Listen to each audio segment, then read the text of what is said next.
Баршаңызға қайырлы күн, арнама қош келдіңіздер. Ең алдымен таза ыдысымызға жылы болып тұрған сүтімізді құямыз. Үстіне тұз саламыз. Бір жұмыртқа,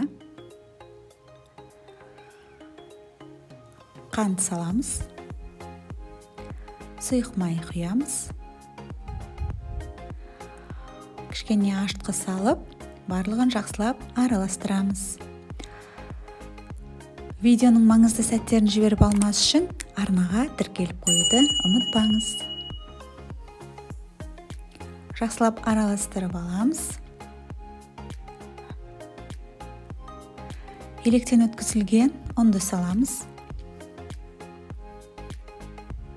Жақсылап қолымызбен қамыр илейміз.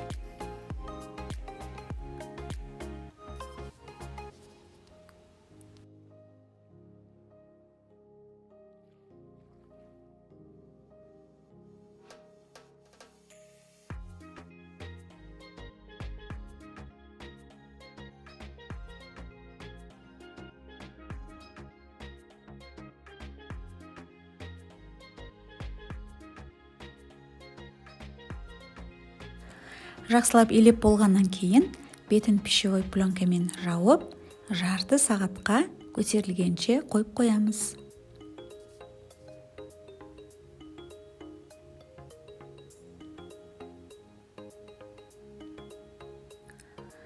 Енді салмасын дайындаймыз. Ол үшін картопты суда пісіріп аламыз және пиязды қоңырқай етіп қуырамыз.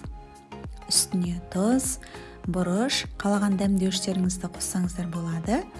Мен тұз, бұрыш және кептірілген аскөк салдым. Жақсылап барлығын бірге араластырып аламыз. Неге біздің салмамыз дайын? Енді ашып көтеріліп тұрған қамырымызбен жұмыс жасайтын боламыз. Жақсылап бір басып, қамырымызды жинақтап аламыз.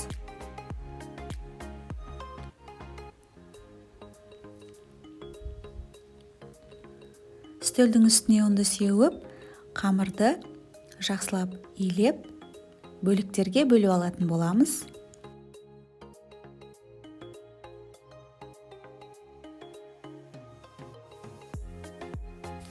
Барлық қажетті ингредиенттерді өлшемдерімен бірге төменге описание бөліміне жазып қалдыратын боламын.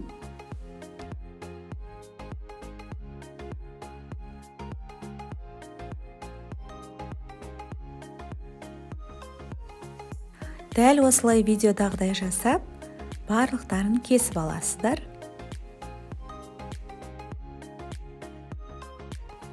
Барлығы 14-15 дана қамыр шығады.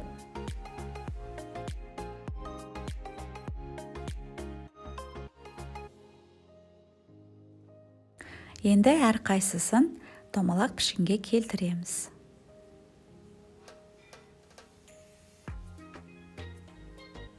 Мінекей бөлек ыдысқа қойып,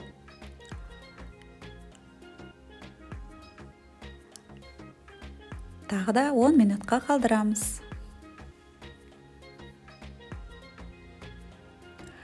Енді 10 минуттан кейін қамырды оқтаудың көмегімен 1-2 басып жаямыз.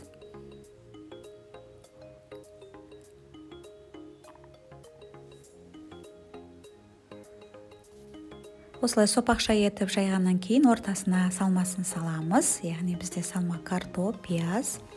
Жақсылап дәл осылай түйеміз де үстінен 1-2 басып қоямыз. Қалған қамырлармен де дәл осылай жұмыс жасайтын боламыз.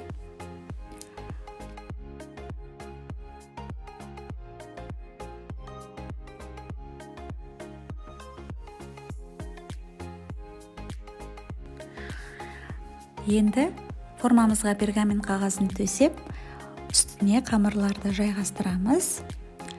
Және де бетіне жұмыртқаның тек саурузын ғана жағып шығамыз.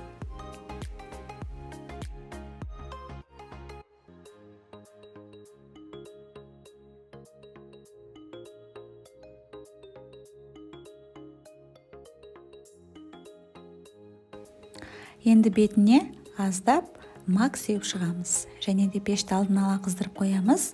Қызып тұрған пеште 150-180 градустың арасында 20-25 минутта пісіріп аламыз.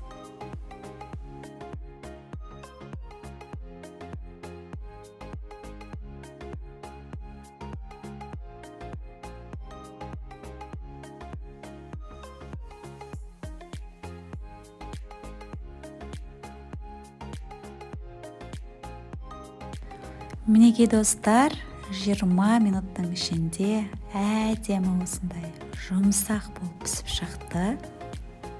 Өте тез дайын болады, әрі тез пісіп шығады. Сіздер де дәл осылай осы рецептпен жасап дайындап көрсеңіздер болады. Өте дәмді шығады. Сіздерге де және балаларға да ұнайтынына сенімдімін. Арасы да жан-жағы, астыңғы жағы барлықтай, толықтай әдемі болып пісіп шығады.